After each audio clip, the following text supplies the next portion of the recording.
Good morning! Welcome to my channel again, Masters. For today's videos ay palit tayo ng clock spring ng Hyundai i30 2014 model.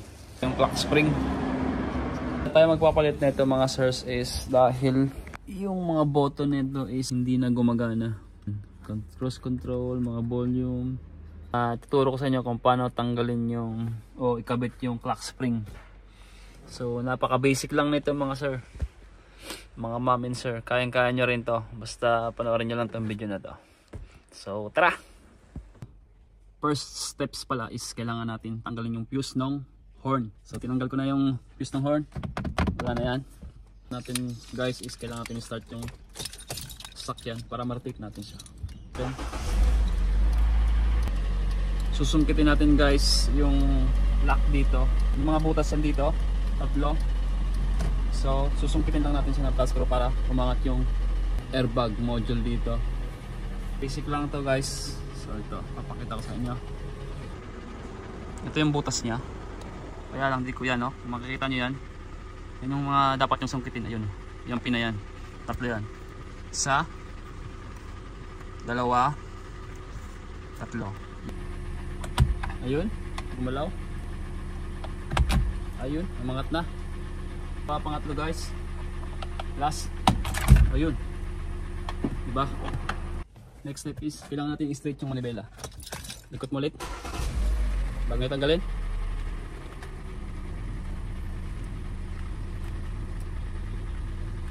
Harapin nyo yung pinaka-sentro nya. Ayan. Ayan yung sentro nya guys. Ayan. Ngayon, sentro na yan. Turn off. Patanggalin natin itong module na to. So ayan guys, tanggalin natin, sungkitin lang natin yung ito yung sound nya na sinasabi ko. Kaya pag nagdikit yung ground dyan, yan, automatic tutunog yan. Kaya tinanggal natin yung fuse. Tanggal natin yung horn. Tapos itong clip, ayun, tanggal. Tapos ito, napakadali lang, di ba? Yun, tanggal na. So dito natin lagay, safe place. And then tatanggalin natin tong nut nya ng steering wheel. Mamarka natin guys para di na tayo mag over torque o kaya mag torque. Yan, guideline lang natin yan. So ayun guys, may marka na tayo at saka natin siya luluwagan para matanggal yung steering wheel. So next steps guys is kailangan natin ng 21mm na socket, small extension at power handle. Yun, para maluwagan natin to. Yun, lambot lang guys, luwag na agad.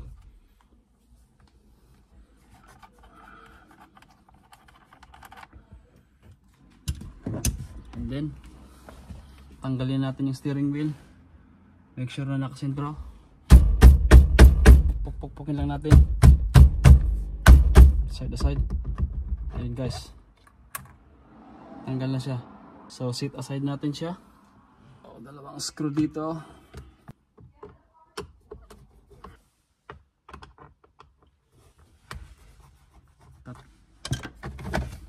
So yan, tanggalin natin yung mga connector dito sa steering rule. Yan, dalawa lang yan. At next steps guys is kailangan natin tanggalin to, yung clock spring nya. May tatlong lock lang yan na nakaganyan. Ito, isa, dalawa, tatlo. So ayun, tanggal na. Then saka natin tatanggalin tong yan guys.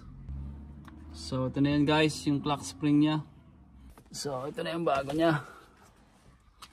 Ayun, ito na yan, parehong pareho. So sa pagkabit naman, kung gaano nyo naman, kung ano yung pinakahuli yung tinanggal, yun lang din ang una nyong ibabalik ngayon pag buo. So ayun, confirm naman natin na pareho yung pyesa natin. So balik na natin. Pagbalik niyan is balik lang din socket ng airbag, saka natin gaganyanin, shoot. Ayun, balik ng connector, pabalik na natin. Same procedure lang din sa pagbalik.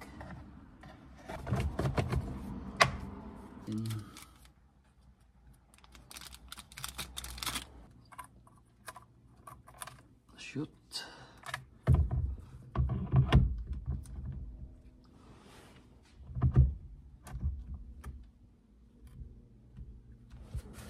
Ayun, sentro.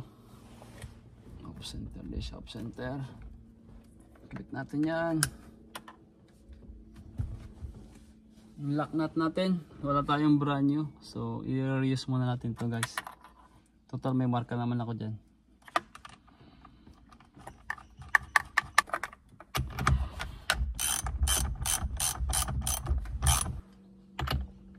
Tantiameter lang guys.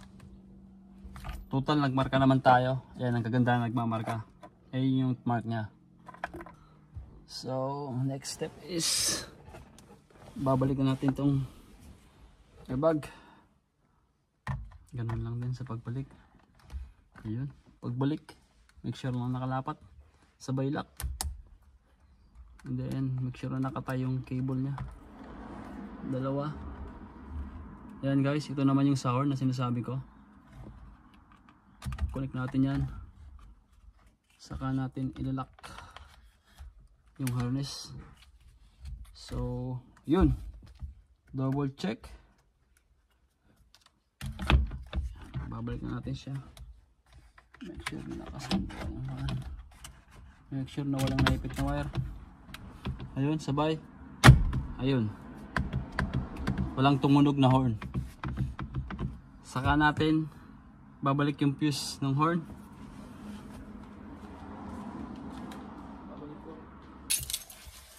Double check natin lahat kung gumagana lang mga boto na yan. Yun. Ayun guys, gumagana na. Ayan. Dati wala yan. Ayan guys, gumagana na yung mga button niya. Ayan.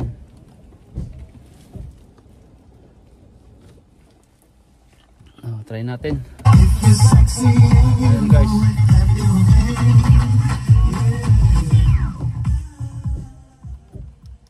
Oh, okay na. Channel goods. Yun. Mode nya, ayun, mode FM, AM, FM3, AM, Bluetooth, mute. So all goods. Mamaya cross control, malalaman natin yan dyan. Check natin kung gumagana yung cross control nya.